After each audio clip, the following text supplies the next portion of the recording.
ጓንታናሞ በዓለማችን ላይ የሰው ልጆች በፍርሃትና በስቃይ የሚያስታውሷቸው የታሪክ ጠባሳን ጥለው ያለፉ ብዙ አስፈሪ ስፍራዎች አሉ። ደም አፋሳሽ የጦርነት አውድማዎች የሰው ልጅን አጥፊነት ያሳያሉ። ጨለማ እስር ቤቶች ነፃነትን ይነጥቃሉ። የጭካኔ ማሰቃያ ማዕከላት ደግሞ የሰው ልጅ በሰው ልጅ ላይ ሊያደርስ የሚችለውን የመጨረሻ ጭካኔ ጥግ ያሳያሉ። ነገር ግን ከነዚህ ሁሉ የጭካኔ ምስሎች በላይ መላው ዓለም በሰማው ቁጥር በድንጋጤና በጭንቀት የሚዋጥበት አንድ ስም አለ። እሱም ጓንታናሞ ነው። ይህ ስም በተነሳ ቁጥር በብዙ ሰዎች አይምሮ ውስጥ ተያይዞ የሚመላለስ አስፈሪ ምስሎች ይኖራሉ። ከከባድ የብረት በሮች፣ የጨለማና የጭጋግ ክፍሎች፣ የሰዎች የስቃይ ጩኸት፣ የሰንሰለት ድምጽና በተስፋ መቁረጥ የተሞሉ የሰዎች ነፍሳት ያለ ገደብ ታያል።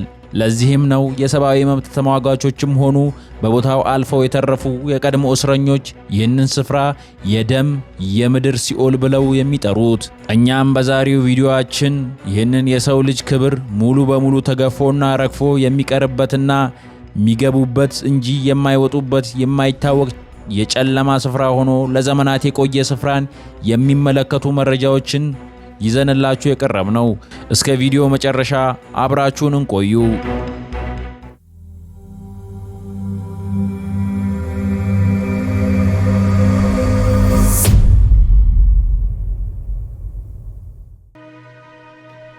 ጓንታናሞ በኩባ ደሴት ደቡብ ምስራቅ ጫፍ ላይ የሚገኝ የታወቀ የአሜሪካ የባህር ኃይል ወታደራዊ ሰፈር ነበር። ቦታው በጂኦግራፊያዊ አቀማመጡ በካሪቢያን ባህር የተከበበ በመሆኑ እንደ አንድ ተለይቶ የተገነባ እስር ቤት ሆኖ ያገለግላል። ይህ ስትራቴጂካዊ አቀማመጥም እስር ቤቱን ከዓለም እይታ ለመሰወርና ለማግለል እጅግ አመቺ አድርጎታል።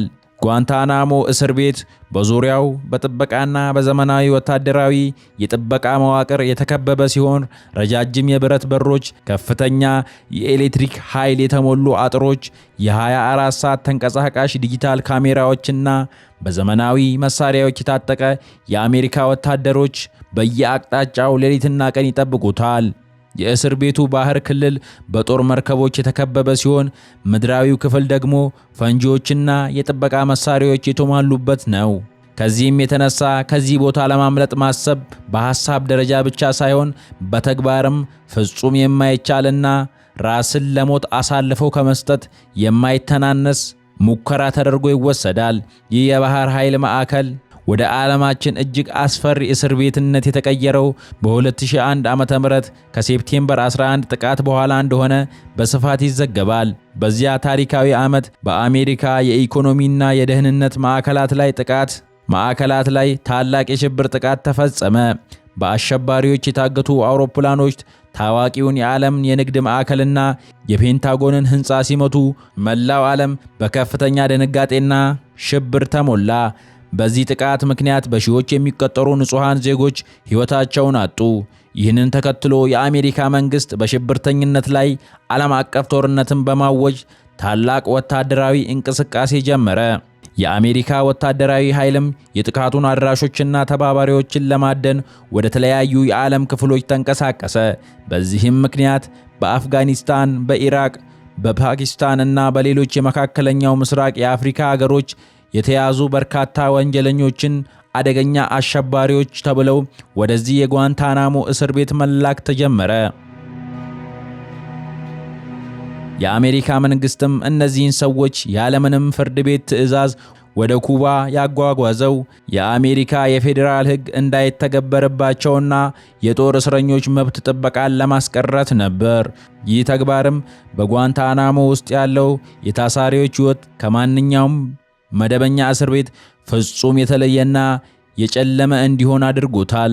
ከዚህ እስር ቤት ውስጥ መብት የሚባል ቃል ትርጉሙን እስከሚያጣ ድረስ ብዙዎች ታሳሪዎች ካምፕ ኤክስሬ እና ካምፕ ዴልታ በተባሉ የእስር ቤቱ ክፍሎች ውስጥ በትንሽ የብረት ማገጃዎችና ግድግዳዎች በተሰሩ ጠባብ ክፍሎች ውስጥ ብቻቸውን እንዲቀመጡ እና የስቃይ ሕይወትን እንዲያሳልፉ ይደረጋል። አንዳንዶቹ ታሳሪዎች በቀን ውስጥ ለ23 ሰዓታት ያህል ከዚህ ጠባብ ክፍሎቻቸው እንዳይወጡ ይከለከላሉ። ክፍሎቹም እጅግ ጠባብ ትናንሽ ከመሆናቸው የተነሳም አንድ ሰው ሰውነቱን እንኳን በአግባቡ ለመዘርጋት እንኳን ይቸገራል። ብዙዎች ታሳሪዎችም ከዚህ ክፍል ውስጥ በመቆየታቸው ለወራት አንዳንዴም ለዓመታት የፀሐይ ብርሃንን በቀጥታ ለማየት አይችሉም። የተገለለና የጨለማ ሕይወትንም በእስረኞች አእምሮ ልብ ላይ ሊገለጥ የማይችል ከፍተኛ የስነ ልቦና ስብራትና ጫና እንዲመጣ ያደርጋል።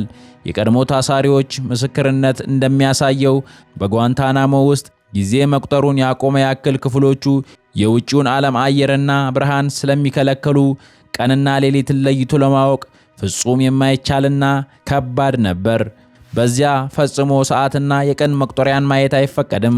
አንድ ስሙ ያልተጠቀሰ ታሳሪ ያሳለፈውን መራራ ጊዜ እያስታወሰ በሰጠው ምስክርነት ላይም እንዲህ ሲል ስለ ጓንታናሞ እስር ቤት አስከፊ ገጽታ ተናግሯል።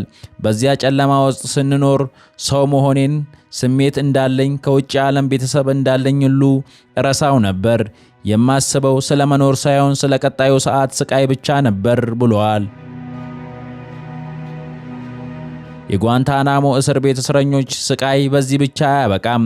ሌሊት እስረኞች ተኝተው ባሉበት ሰዓት እንኳን የአሜሪካ ወታደሮች በድንገት በራቸውን በኃይል በመክፈትና ወደ ክፍሎቹ በመግባት እስረኞችን በኃይል እየጎተቱ ለምርመራ ይወስዷቸው ነበር። የትኛውም እስረኛ መቼ እንደሚጠራ፣ ምን እንደሚደረግና የት እንደሚወሰድ የማይታወቅበት በስጋት ብቻ የተሞላ እስር ቤት ነው። በእስር ቤቱ ውስጥ በጥበቃዎች በተከታታይነት የሚፈጸሙ ድብደባና የተለያዩ የማሰቃያ እርምጃዎችም እስረኞች ከሚደርስባቸው አሰቃቂ አካላዊ ጉዳት ባለፈም ይህ ተግባር በእስረኞቹ ላይ ከፍተኛ ጭንቀትና የአእምሮ መረበሽ እንደሚፈጥር ሆን ተብሎ የሚደረግ ስልታዊ የስነ ልቦና ጥቃት ነበር። በጓንታናሞ እስር ቤት ውስጥ ስለሚፈጸሙ ዘግናኝ የማሰቃያ ዘዴዎች ብዙ የዓለም አቀፍ ሪፖርቶችና የሰነድ ማስረጃዎች ወጥተዋል። ከዚህም መካከል እጅግ የታወቀና አረመኔያዊ የሆነው ወተርቦርዲንግ የተባለ የማሰቃያ ዘዴ ነው። ይህ ዘዴ የታሳሪውን ፊት በጨርቅ በመሸፈንና በላዩ ላይ ውሃ በማፍሰስ ታሳሪው በባህር ውስጥ እንደሰጠመ እንዳለና ሊሞት እንደተቃረበ የሚያስመስል ስሜት የሚፈጥር ነው። በዚህ ጊዜ እስረኞች መተንፈስ እንደማይችሉ ስለሚሰማቸው የመጨረሻው የሞት ፍርድና የትንፋሽ ማጣት ስቃይ ያጋጥማቸዋል። ከዚህ በተጨማሪ ሌሎች በርካታ የማሰቃያ ዘዴዎች በእስር ቤት ውስጥ ጥቅም ላይ ውለዋል። ከዚህም መካከል እንቅልፍ በመከልከል እስረኞች ለቀናትና ለሳምንታት እንዳይተኙ በማድረግ አእምሮአቸው እንዲደክምና እንዲናወጥ ማድረግ፣ የአየር ንብረትን በመጠቀም ታሳሪዎችን ልብሳቸውን አውልቆ ፍጹም በረዶ በሆነ ቀዝቃዛ ክፍል ውስጥ ወይም እጅግ በጋለ ክፍል ውስጥ ለረጅም ሰዓታት በማቆየት እስረኞችን ለከፋ ስቃይ እንዲጋለጡ ማድረግን ያካትታል። የድምጽ ስቃይ፣ ይህም ያልተለመደ የማሰቃያ ዘዴ ሲሆን በጆሮ ማዳመጫ ወይም በከፍተኛ ደረጃ የሚረብሹ የሮክ ሙዚቃዎችን ወይም የጩኸት ድምጾችን ለቀናት ያለማቋረጥ ለእስረኞች በማሰማት የአእምሮ መናጋትን መፍጠር ዓላማው ያደረገ የማሰቃያ ዘዴ ነው። ሌላኛው የጓንታናሞ እስር ቤት ማሰቃያ ዘዴ ደግሞ አስገዳጅ አቀማመጦች እንዲቀመጡ ሲሆን ይህም ዘዴ እስረኞችን እጃቸውንና እግራቸውን በሰንሰለት አስሮ መቆምም ሆነ መቀመጥ የማይችሉበት አስቸጋሪ ሁኔታ ውስጥ ለረጅም ሰዓታት አልፎም ተርፎም ለቀናት በማንጠልጠል ወይም በማቆየት አካላዊና ስነ ልቦናዊ ጉዳትን ለማድረስ የተዘጋጀ ዘዴ ነው።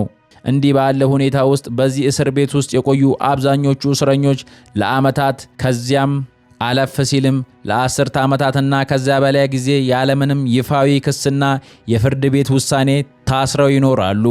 መቼ እንደሚፈቱ፣ ክሳቸው ምን እንደሆነ ወይንም ጨርሶ ከዚህ ቦታ በሕይወት እንደሚወጡ የሚያውቁበት አንዳችን ፍንጭ የሌላቸው እነዚህ እስረኞች ፍጹም በሆነ የተስፋ ማጣትና የወደፊት ሕይወት ጨለማ ውስጥ እንዲገቡም ተደርጓል።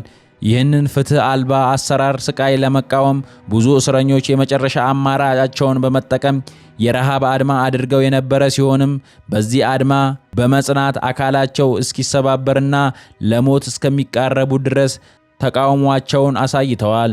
ሌሎች በርካታ ታሳሪዎች ደግሞ ከዚህ ስቃይ ለመገላገል ሲሉ በክፍላቸው ውስጥ ራሳቸውን ለማጥፋት በተደጋጋሚ ሞክረዋል። ምንም እንኳን በርካቶች ከዚህ እስር ቤት የከፋ ስቃይ ለማምለጥ ሲሉ ያደረጉት ራስን የማጥፋት ሙከራ ቢሳካላቸውም በረሃብ አድማ ምክንያት የእስር ቤቱን አሰራር የመለወጥ ትግላቸውን ያደረጉ እስረኞች ግን ምንም አይነት ለውጥ ሊያመጡ አልቻሉም ነበር። እንደተባበሩት መንግስታት ድርጅት፣ አምነስቲ ኢንተርናሽናል እና ሂውማን ራይትስ ዎች የመሳሰሉት ታዋቂ የሰብአዊ መብት ድርጅቶች እንኳን ጓንታናሞን የሰው ልጅ ክብር የተረገጠበት እና የሕግ የበላይነት የጠፋበት ጥቁር ስፍራ ብለው ለመጥራት ቢደፍሩም ግን በጓንታናሞ እስር ቤት ውስጥ የሚታየውን ስቃይ የተሞላበት የእስረኞች አያያዝ በተመለከተ ግን ተጨባጭ ለውጦችን መፍጠር አልቻሉም። የዓለም አቀፉ የእስረኞች አያያዝ ሕግ እንዲህ ባለ መልኩ ማንም ሰው መያዝ እንደሌለበት ቢደነግግም ግን በአንጻሩ ደግሞ የአሜሪካ የደህንነት ባለስልጣናትና የመንግስት አካላት እነዚህ ታሳሪዎች ተራ ወንጀለኞች ሳይሆኑ ዓለምን ሊያጠፉ የተነሱ የትኛውንም የሰላም ሕግ የማይቀበሉ እጅግ አደገኛ ሰዎች በመሆናቸው ለአገር ደህንነት ሲባል ከባድ እርምጃና ልዩ አያያዝ አስፈላጊ ነው በሚል ይከራከራሉ። ይህንን ተከትሎም የቀድሞ የአሜሪካ ፕሬዝዳንት ባራክ ኦባማ እንደ ኤሮፓያን አቆጣጠር በ2008 በምርጫ ቅስቀሳቸው ወቅት ጓንታናሞ የአሜሪካንን መልካም ስምና የዲሞክራሲ እሴት የሚያጠፋ በመሆኑ ፕሬዝዳንት ሆነው ከተመረጡ በኋላ በአንድ ዓመት ጊዜ ውስጥ እስር ቤቱን ሙሉ በሙሉ ለመዝጋት ለዓለም ሕዝብ ቃል ገብተው እንደነበር የሚታወስ ቢሆንም ነገር ግን ነገሩ እንደመናገር ለመተግበር ቀላል አልነበረም። በአሜሪካ ኮንግረስ ውስጥ በነበረው ጽኑ የፖለቲካ ግፊት በሪፐብሊካን ፓርቲ አባላት ተቃውሞና እነዚህን አደገኛ እስረኞች ወዴት እንወስዳቸዋለን የሚለው ጥያቄ ምላሽ በማጣቱ ምክንያት እስር ቤቱ እስከ ዛሬው ቀን ድረስ ሙሉ በሙሉ ሊዘጋ አልቻለም። ምንም እንኳን የታሳሪዎች ቁጥር በእጅጉ ቢቀንስም ወደ 740 የሚጠጉ እስረኞች አሁንም ድረስ በዚያው ጨለማ ውስጥ ይገኛሉ።